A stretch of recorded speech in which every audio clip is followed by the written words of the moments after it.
Welcome back to Lost Legacies. I'm Matt. And I'm Sam. Well, here we go, buddy. We're talking about Season 2, Episode 3, Orientation. Michael, Sawyer, and Jin find themselves prisoners after they encounter what they believe to be a group of others. Meanwhile, at the hatch, the group learns more about their new surroundings, but are confused by Desmond's reaction when the computer is broken. I feel like this is the weirdest episode of the IT crowd ever. I mean, did Desmond really try to just turn it on and off again? I don't know. He was doing something with it, but yeah. He replaced the motherboard, and correct me if I'm wrong, that's a pretty big thing to do. Yeah, I think so. I don't know much about computers, but mothers are pretty important. So yeah, mothers are pretty important. We are recording this post Mother's Day, so this episode was wild because I really enjoyed the last two episodes. Mm-hmm. But we mentioned it last week how it feels like it was just one episode. Like they could have edited down to one, but it would have been rushed. And like the last two episodes, a lot happened, but the plot didn't really move forward at all. This episode kind of makes up for it.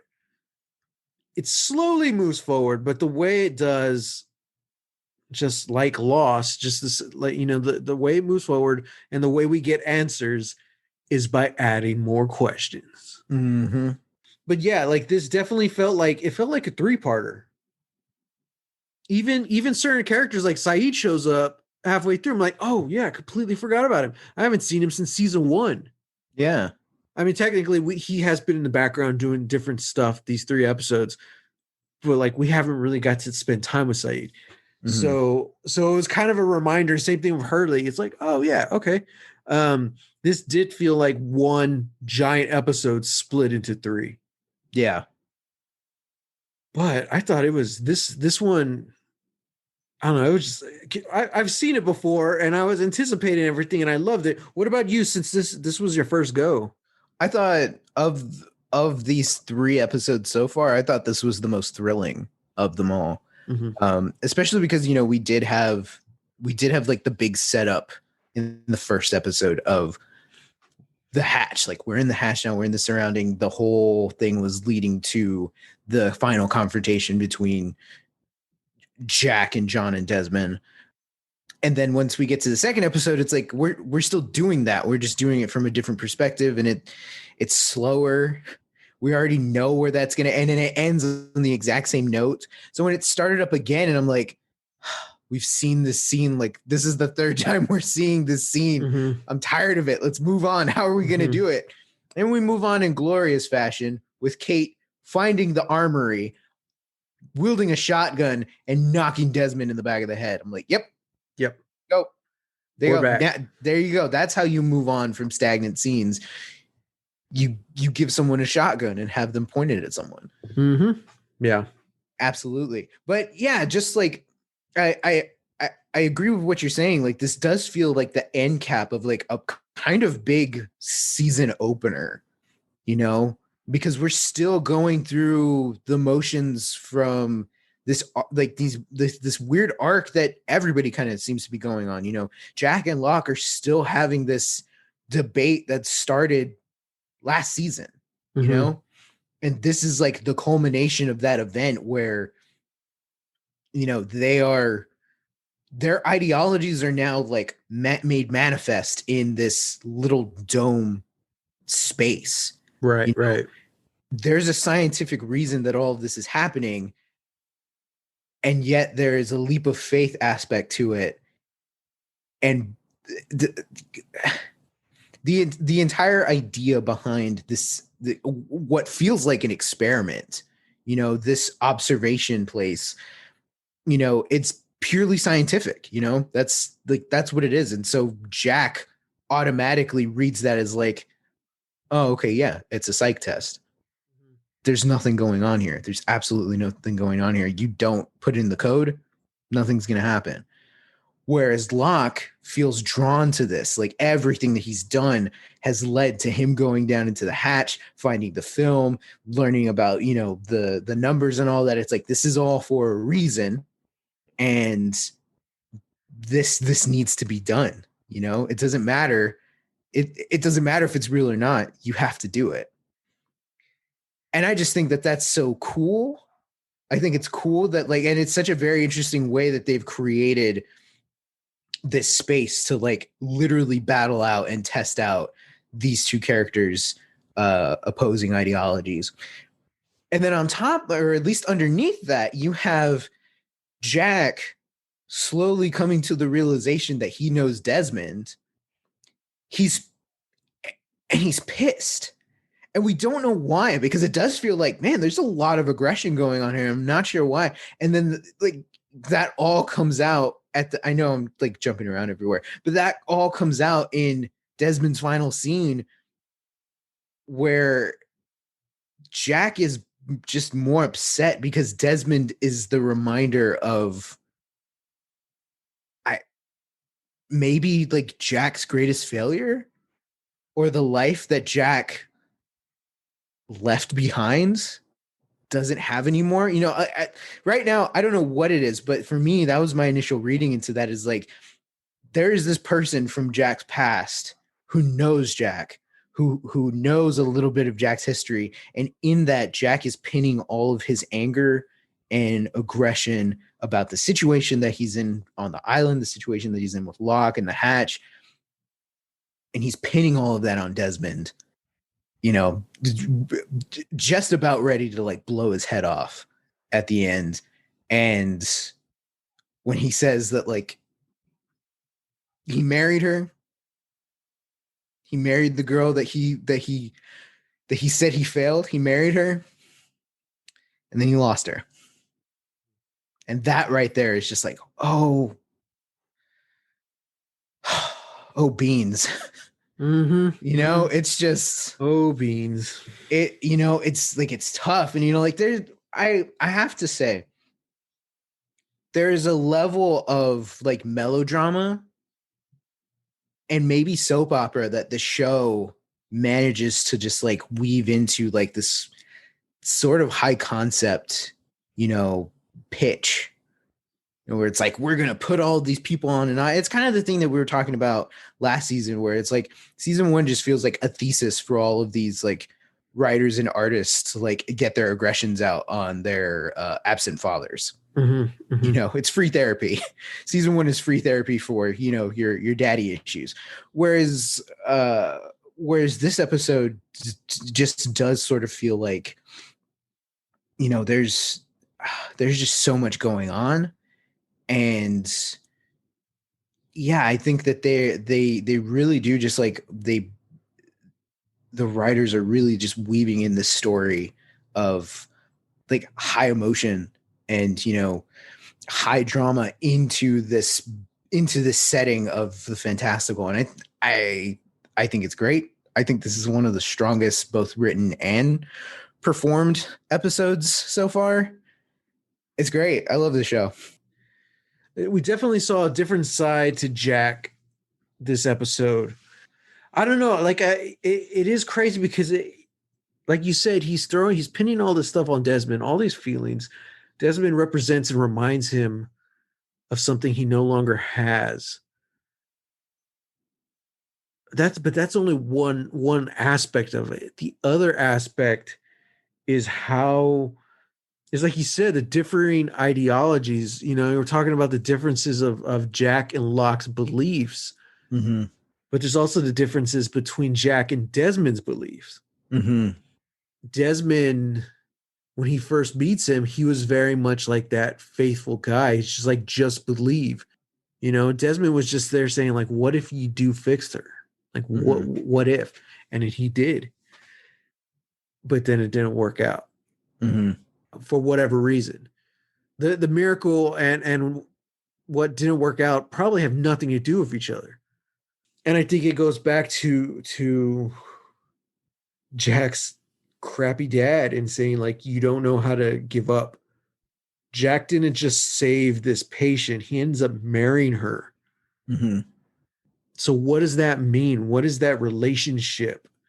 Plus, we know that Jack is not like a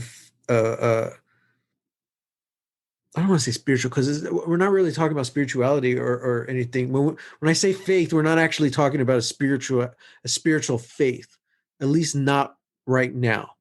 Mhm. Maybe from Locke's perspective, there's some kind of there's a bigger picture. It's more of like the universe has pulled me here.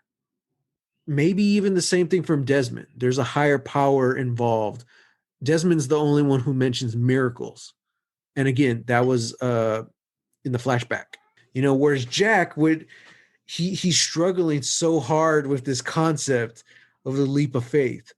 I think Locke even has a line somewhere in this episode where he's like, nothing about this place makes sense. He says something to that fact. Mhm. And it's like, yeah, that's the thing too. Like Jack is so dead set against what is happening around him. And that's where it's so much more. It's like, yeah, it is him taking out all this stuff about Desmond, but it's also his just outright refusal to accept that impossible things are happening around them. Mm. He's just refusing it. He's literally in the hatch. They're possibly talking about something that may or may not destroy the world. It's easy to see how Jack can write all that off. But still, everything that's happened on the island so far, none of it makes sense, Jack. None of this adds up to what we thought the world was before the crash. Mhm. And Jack's refusing to accept that. He's just trying to stick his head in the sand and stay there. And I think, this is a real good look at that character of Jack Shepherd. Mhm. He's tangible. He needs proof. He needs to see it. And even when he does, when he's in this entirely new world, he still refuses to see it. Mhm. But who knows? Maybe that changes. I don't know. He does come back at the end and helps by giving the correct number. I don't know, but I love, love, love when when that final shouting match, when they're going to put in the numbers. Mhm. I just love that whole scene because Locke is asking Jack, he's like, I don't want to do this alone. And Jack's just like, here's the number, whatever. He's trying to wipe his hands of it, and Locke's not letting him. But Jack yells at him, he's like, why do you find it so easy to believe? And Locke shouts back, it's never been easy. And I was like, yes. I was like, that's the whole thing about I don't I don't want to get too far into this. But it's the whole thing about spirituality and religion and everything. Like there's this misconception by both people who do have a certain faith or who are religious and then those who aren't. It's this idea of spirituality or faith being I don't know what you want to call it, of like the easy way out. Mhm. Oh, it's so easy to have like a fallback, something like that, to say like, oh, you believe it must be so nice to believe in this or to believe in that. And unfortunately, a lot of problems we do have with religion and religious organizations and people who do have a faith or some kind of spirituality, a lot of the problems we have from those people are the people who are of that mindset. Like, Mhm. oh, it's a fallback. It's like don't it makes things easy.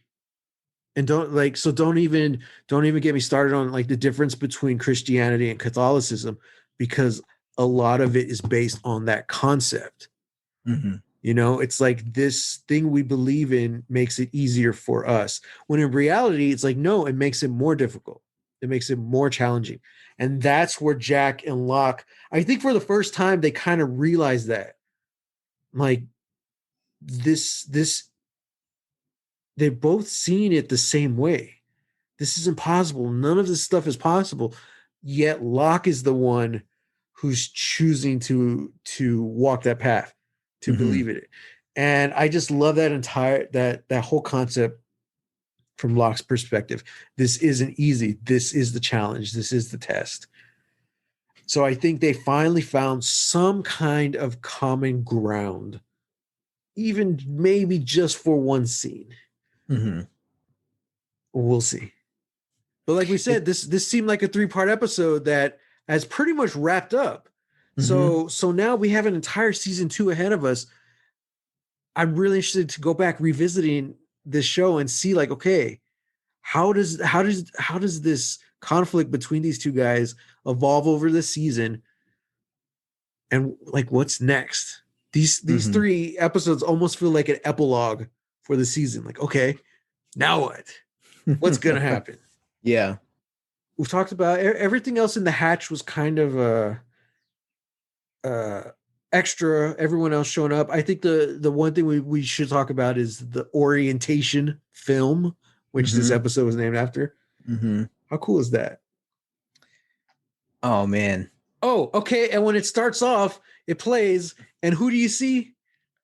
Jules Freaking Pierre Mal. Jules Pierre Mal. I believe, son of a bitch. I believe the actor's name is Francis Chow. I hope I'm pronouncing that correct, Francis. Yeah. But he's a character actor. You see him in a lot of stuff, and he plays Jules Pierre Mal, who is like a really sinister kind of bad guy in The Expanse, which both me and Sam love. So to see him show up in this was very like, I know. As soon as like the film popped up and he showed up, I was like, "Oh, son of a bitch! This is not going to end well. I already know this is bad." Yeah. I just love that whole little film they're watching, just to the audio issues they have, the way that the footage cuts out every now and then, and it straight up looks like something was spliced out at some point, right? Yeah, at various points it feels like that, like certain things have been like cut purposefully and very like, hackneyed. It was really cool. And it wasn't until the end where Locke says we have to watch that again, and then it cuts to commercial. I was like, "Oh wow, that was long." Yeah. That was a really long. It may have been like 2 minutes.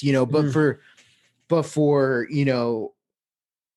for television at the time, and just for as long as these episodes are, to devote that much time to showing this little orientation film that we kind of have no context for, right? Just to show it in its entirety, quote unquote. It's like, it's kind of bold.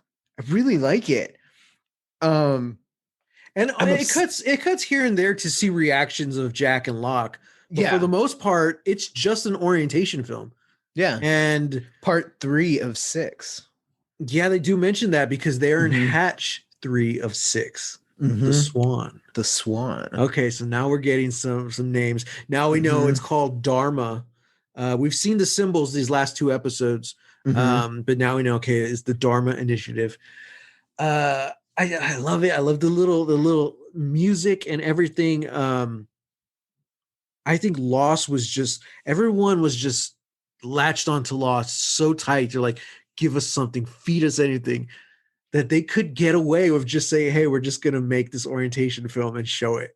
And, people were like, we're latched on, man. And then like for weeks, if not months later, people were still just like trying to rewatch the scene and just find different clues and all this stuff. I imagine, how people, anytime a new like Marvel trailer, a new DC movie trailer comes out, and they like go, we're gonna do our 11 and a half minute trailer breakdown for this 2-minute trailer that we got. We're gonna go second by second, we're gonna talk about it, we're gonna do this. Like, I imagine people were doing that for this orientation film, being like, okay, what were the names of those 2 people? Somebody de Groot, okay, like and they're some sort of college, okay, like, at the very end it says all rights reserved 1980. Why is that date important? The 86 or whenever it was made, like, is that important? I don't know. Let's collaborate, let's find out. Like, I think that's totally message boards just lighting up, And we already had the tattooed shark last episode. I know. So like all these little things, like people, like, it was really cool because this was the start of that. Lost was already big, it was a phenomenon. but people started really delving into well, I don't know, what do you call that, like research, studying, pulling apart the show, trying to learn more, trying to figure things out. I'm, like analysis. Sure, they're Yeah. trying to analyze the show. Yes, Yeah. they're trying to Is that the word? analyze, but it's analyze. Yes, that's what I meant to say. Oh my god. The word analysis, it's easy to mispronounce it and say something completely wrong. So, yeah. Yeah. And this is also 2005. Social media is still very, very new. So a lot of this is going on in the forums. Mm-hmm. And it's just people were finding each other, like-minded, I don't know what you call it, lost files, lost heads, losties. Yeah, they're finding each other. This community started to grow. Mm-hmm. It was just man, it was just a cool time to be alive. It was fun. Just everyone online talking about Dharma Initiative. What is it? So of course they're trying to find like real life equivalents. Like what were some programs like this? From the little orientation film we saw, they mentioned like they believe in like this kind of utopian society, lots of putting your beliefs in science and philosophy and just all this is wild. These realistically, this was the type of group that was trying to unlock the human potential by doing LSD. Yeah, on a college campus somewhere, you know? And I mean, straight up, I can guarantee you those two creators of the Dharma Initiative was on LSD when they started this. Oh yeah. I mean, maybe even the what was his name? We talked about Jules Pierre Mao. What was his name? Oh, he did he did have a name, didn't he? I don't remember. I just remember the De Groot are the last names of the two people that started the program. Mm-hmm. But the guy who was funding it his last name was Hanzo. Oh yes, and we get the very ominous shot of him.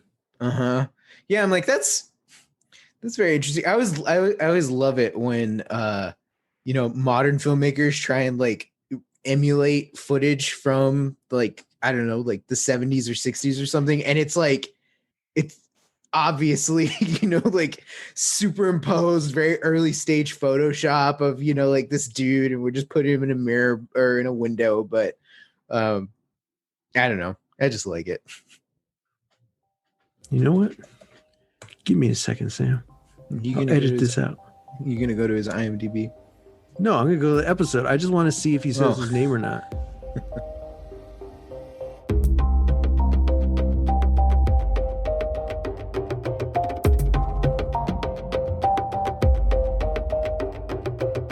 Okay, I'm back. I just had to go rewatch the little clip real quick. He introduces himself as Dr. Marvin Candle, which is not what I just looked up. So, that's interesting. That's suspect.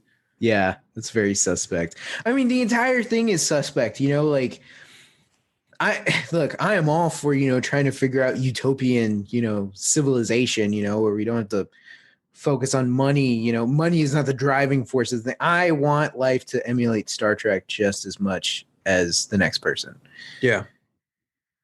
But when you're dealing with shady, when you're dealing with shady fringe science funded by obviously, like capitalist elitist, in the background, like you're gonna have some problems. There are gonna be some things. I don't remember when it came out, but this definitely gave me like BioShock feels in terms of, because that's interesting. That's what the city is basically founded on. Like it is a utopian-esque society for scientists and artists and free thinkers to be to be free to do the things that they want to do without without, the say of like religious factions, without the say of, governments and all that. That's what Andrew Ryan is really like touting, and spouting out to, to the people, that is like, no gods, no masters. Like that's the entire thing for BioShock.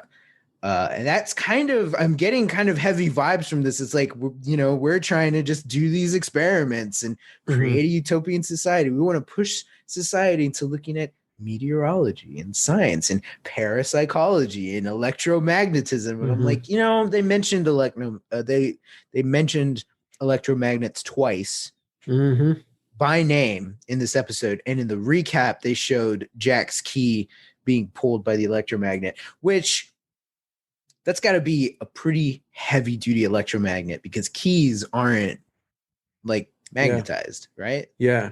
Well, I wouldn't say they're not magnetized, but I guess it's just because they're so small, there's probably less. I don't know. I mean, yeah, maybe. I don't know. But Desmond brings it up.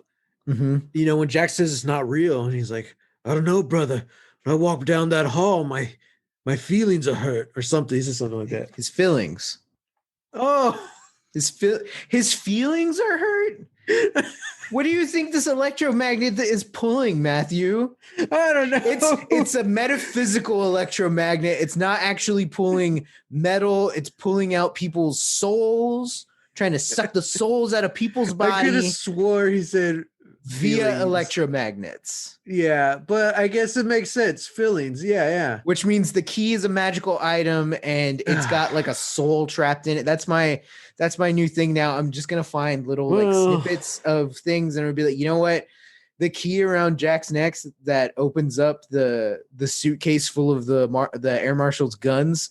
That's a magic item that has a trapped soul inside of it, and that's what the electromagnet is pulling at. Yeah. Well, nothing else. I guess you win today, science. Gosh, and also people with accents, because Matthew can't understand them. Yeah, I know. Such a good accent, though. Anyway, now that we've discussed that, we thoroughly dissected this episode. Let's talk about the C story. I mean, well, one, we didn't even get. This is a John Locke episode. We didn't even talk about any of his flashbacks. Nope. I get I guess this is the thing where I'm like, I still feel like Lost may be a stronger show without the flashbacks. I can agree to that. This episode doesn't really help my case though, because one, it's not doing anything, really to further any sort of like plot or tension or anything, even really like talking about, I guess, like certain themes, because there's so many things going on in the A story on the island that you're like, it's a little hard for you to like find the relation between where Locke is at the island and where Locke is in the past. I guess it's a thing of him like letting go. I think they should have just pulled the plug right away and done an episode without flashbacks, because it's like they wrote themselves into a corner. Like, we have to have flashbacks every episode. Exactly. I think that's to the detriment of the show. But at the same time, I also think it's much cheaper to film flashbacks than it is to film everything else on Lost. Oh, absolutely. I mean, like, just looking at the set that they're in, and like now we're adding CG sharks with Dharma tattoos on them. Like, well, and like they built the hatch set. Okay, you build it, you pay a buttload of money because you want to look good. That's it. That's good. You have a new set for the season. But to actually get all your gear and equipment into like the Hawaiian jungle, that's got to cost a lot of money. Yeah. So it's much easier to write a scene with Locke and his new girlfriend at a restaurant or on a city street. It's kind of like that mindset as well. This show had to be super expensive because of where they were filming. And because, so special effects, CGI, all that stuff. So I think that's part of the reason why they wanted to continue with flashbacks. But again, I feel like I wish I was in the writer's room when they're trying to crack open the second season, because we keep saying it. These first three feel like one giant episode. With the exception of Desmond, I feel like this would have been a better episode for Jack's flashbacks. And Locke's would have been the first episode. Because, like you said, Locke's, like, the flashbacks were good enough. I thought it was fantastic acting. Katie Seagal plays his new love interest. Yeah. Helen. I guess, yeah, like you said, the whole point of his flashbacks in this episode was for him to, quote unquote, move on. She's the one who teaches him, especially at the end. She literally says, it's a leap of faith. He's the one who teaches him that, because he was a very angry man in this episode, dealing with his abandonment issues, both as a child and as an adult, from his terrible father.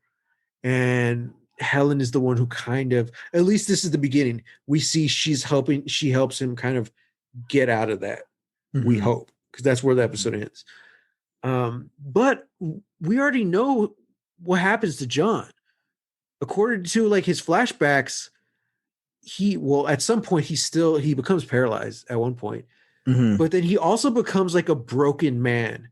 And this episode gives us hope otherwise. So we know something's going to happen. But this does fuel Locke's kind of mindset or beliefs of it's a leap of faith. So it's kind of cool to see that, like, okay, where he is now, he is going back to whatever positivity he had with Helen. He's moved past the anger, the brokenness that we first met him, and now he's becoming a stronger person. And we see, okay, this is kind of where his faith began or something. And I think that would have suited just fine being the first episode. Instead, what we got was Jack's story of him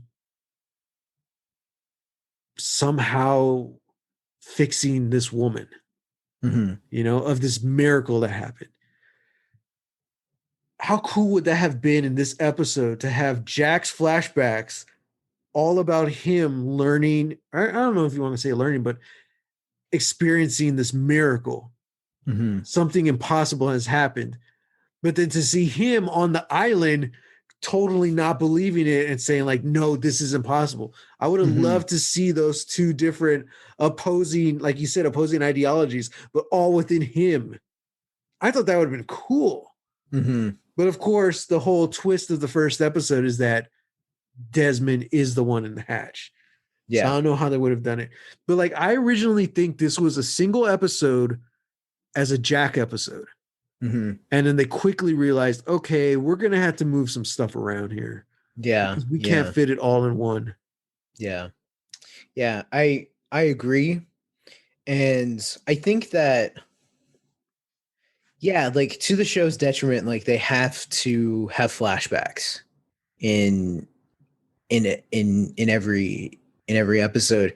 And, kind of like Michael's episode last time, I'm not disputing that they're not well acted. Yeah. That's the thing. Like, like everybody is getting, like, maybe not necessarily like the best material, but they're selling it.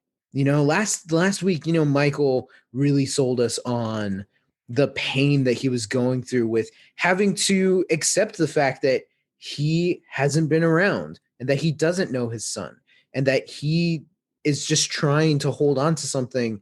And that's kind of an interesting thing that both Michael and Locke are having to go through, where they both have to let go. Even Jack's episode, to a point, is about him letting go, not necessarily of not quitting. Yeah, not quitting, but it's like letting go in terms of, like, you have to take that leap of faith. You do your best, and at some point you let it go, and that's exactly what he does. And he gets his miracle, right? Yeah. And then that's what Michael has to do with his son. He has to let Walt go with his mom. And then that's what John has to do. He has to let go of this validation that he's seeking, this answer as to why this happened to him, why he was chosen, and like it doesn't matter. It happened. You have to let it go. You have to move on. You're never going to get the answer that you want. And again, all three of those flashbacks, very well acted, very well performed. My pitch after season 1, after having flashbacks in every episode, people getting multiples, doing all that stuff. My pitch, everybody gets one. Like one episode? Yeah. Okay. Everybody gets one flashback. Yeah. Per season?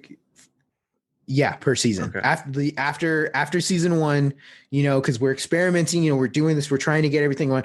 Boom, becomes global phenomena. Season 2, everybody gets one flashback. If you're gonna do Jack's flashback in the opening, that's it. Well, yeah. I mean, like it is, and again, I think the thing that I'm getting is that like I really love the flashbacks when they're done well. Yeah.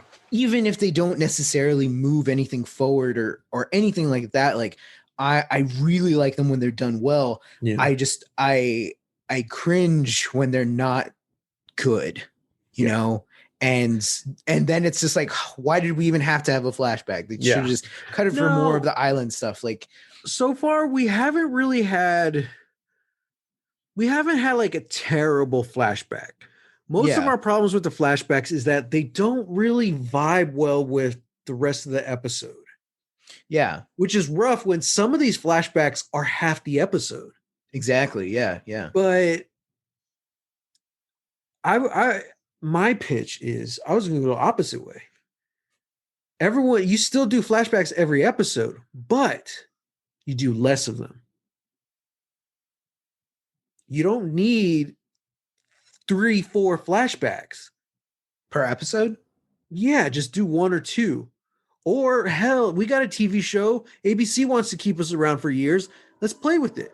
What if this entire episode, half of it is a flashback, the first half, and the second half's on island?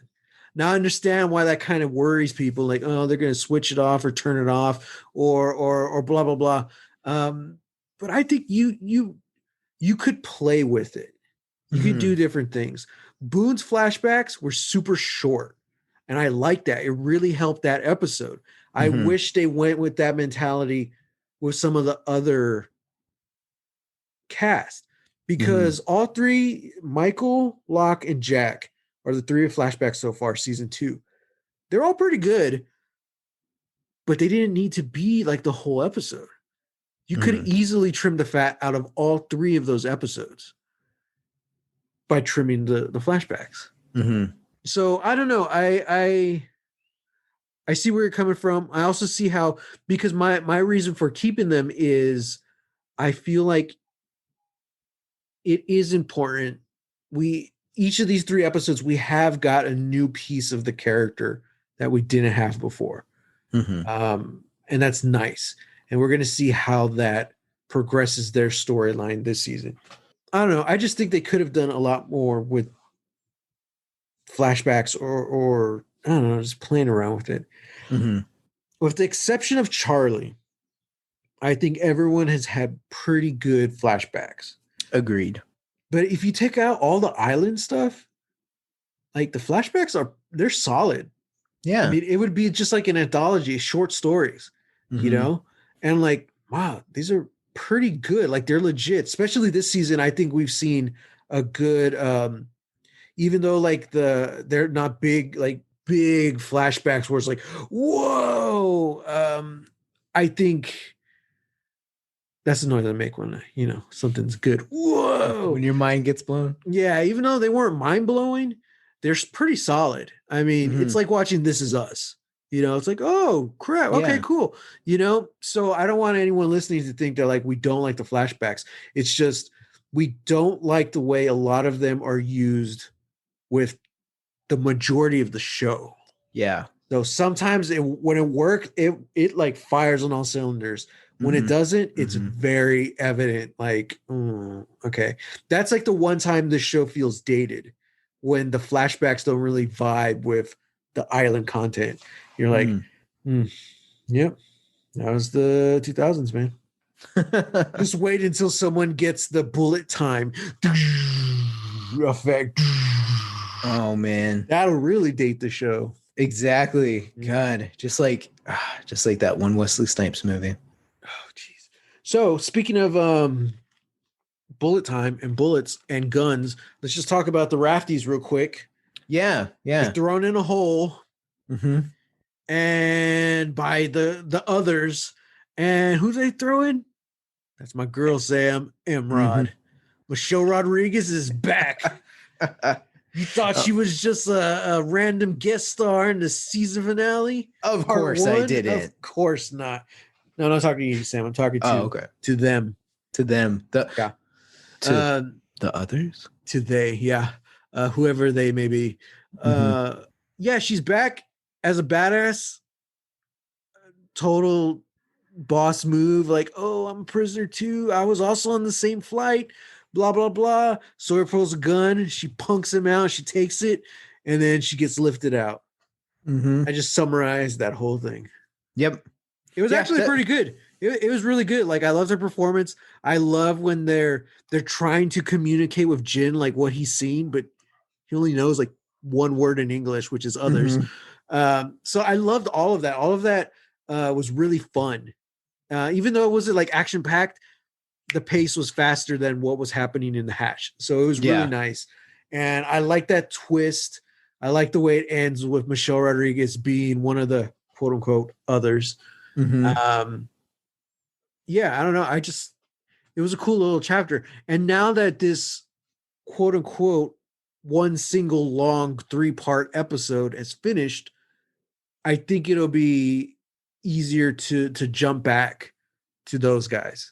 Agreed. Yeah, agreed. Just to see how their story is progressing. But yeah, man, that was awesome. You got any last thoughts before we go into MVPs? People are really just disrespecting my boy Hugo, and when he's telling you to stop, you need to freaking stop, drop, and roll right then and there, because this is the second instance where he's tried to tell Locke to stop doing something because of the numbers, and Locke keeps pushing through. And I'm like, dude, I'm with Hurley. I'm like, dude, seriously, don't put in those numbers. I even like that, like once John starts typing in the numbers, he's like, no, dude, stop. And then he turns around and John gets the last number wrong. He's like, you know what? Never mind. Go for it. And then Jack comes out and he's like, it's not 32, it's 42. And then Hurley's just like, it's the meaning of the universe, Sam. It's the meaning of the universe. Exactly. 42. It's the answer to life, universe, and everything. Oh man. Yeah. So okay, so who's your MVP? This is a tough one. And I know I'm gonna pull a rabbit out of my hat and I'm gonna give it to Jack, to Locke, and to Desmond. What? That is cheating.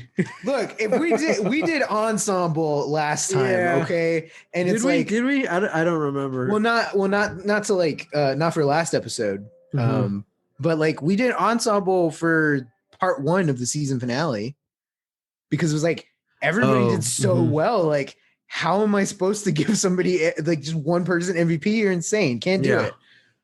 And I kind of feel like, especially with with these 3 episodes under our belt, I feel like we've come so far for those 3 that, I could obviously say like Jack.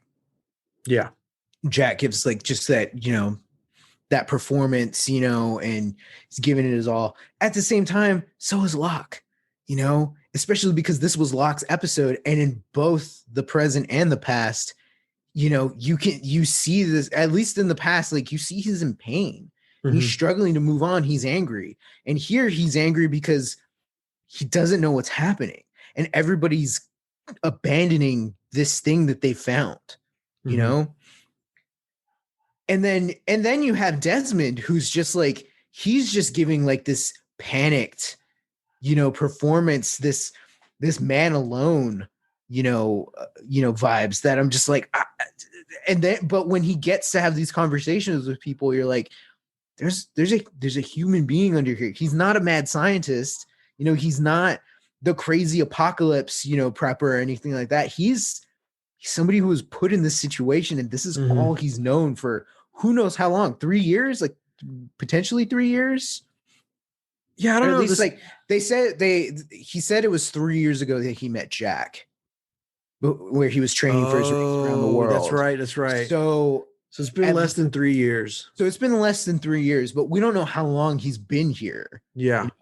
So like what? Okay. Yeah. So we got to talk about this real quick because he does give a little of his backstory.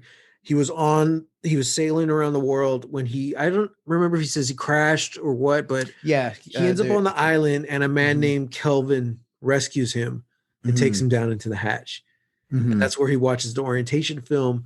And together, the two of them, Locke even mentions this later, there always needs to be two in the hatch. The two of them, they have to push the buttons. Every 108 minutes, they have to push the magic numbers.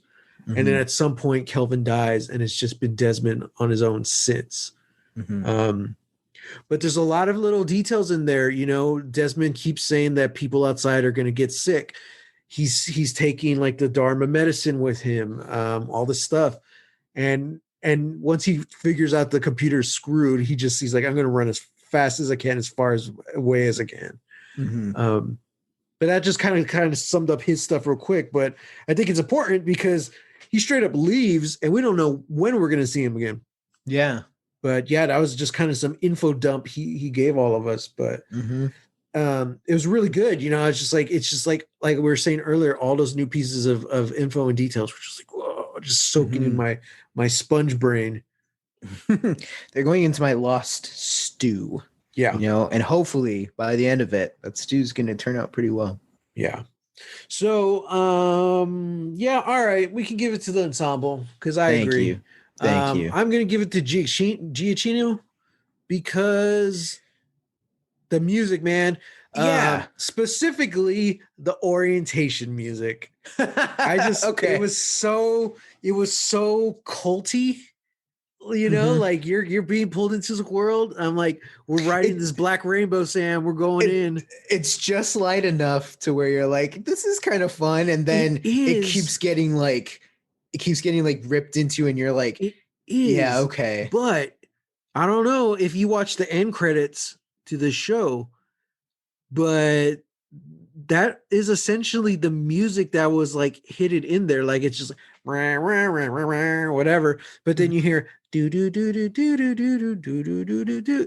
It's like the end credits, the little creepy lost notes that Giacchino uses. It's just I don't know what kind of instrument they use or whatever. It almost sounds like digitized. And I was like, oh, that's kind of creepy. Yeah. Oh, okay. Even in the scene where the others are dragging everybody into the little like hole in the ground, even that music is I wish I made a note of it and I wish I could remember how it goes, but I was like, this feels very like Lost World. This feels kind of Indiana Jones right now, you know, just like how they're these villains dragging these people into the woods. Like, yeah, it was Giacchino. Got some good stuff here. That was MVPs. That was MVPs. Yeah. 3 episodes in, it seems like this whole opening has not been closed, but this it seems like we're in it now. Epilogue is over, or intro to the show is over, whatever. And now we're going to be getting into, okay, now what happens next? So what do you think? What are your guesses? Well, Desmond's going to come back to save the world. Interesting. Sawyer and Ana Lucia. Will they? Won't they? Nice.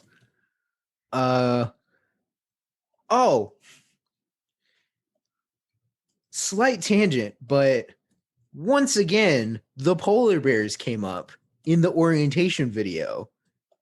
And I have to stress this. What the hell is Dharma doing with these animals? They've got freaking polar bears on a jungle deserted island, and they got sharks with tattoos just swimming around.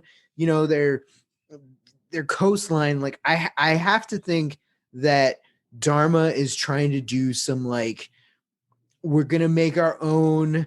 This is gonna be a deep cut for all you comic readers out there. We're gonna make our own Zoo Crew type animal team, where we create these like, or we experiment on these animals, and we're creating our own like Justice League of animals. We're gonna have like a weird polar bear that can survive any climate, and I don't know, smart sharks.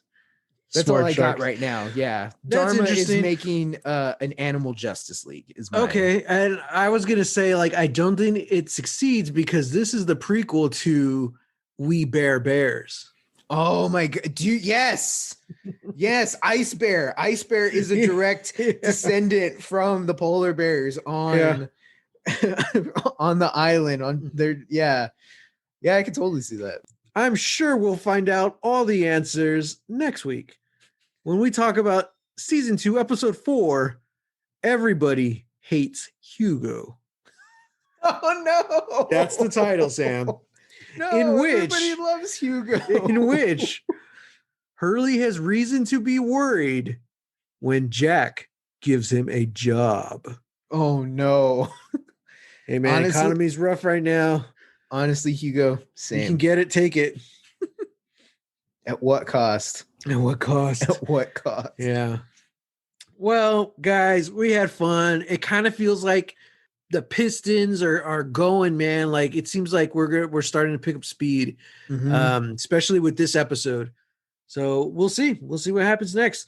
Don't forget to like, subscribe, rate, review, all that good stuff. A lot of cool things. Share. A lot of cool things are happening in the podcast world right now because Apple has crazy world domination plans, and podcasting is a part of that.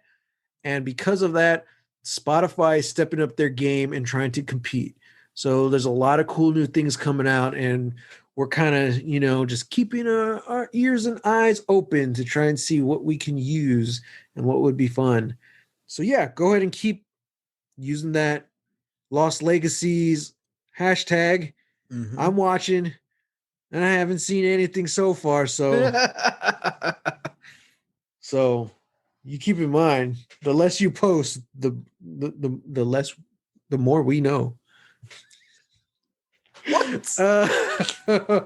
What? I don't know, man. I'm hungry. Okay, so you can find me at Twitter _Matt Jimenez and on Instagram at a holy hand grenade of Antioch. You can find me on Twitter and Instagram at Real, that's REEL, Texas Weirdo. Cool. Until next time, Get lost.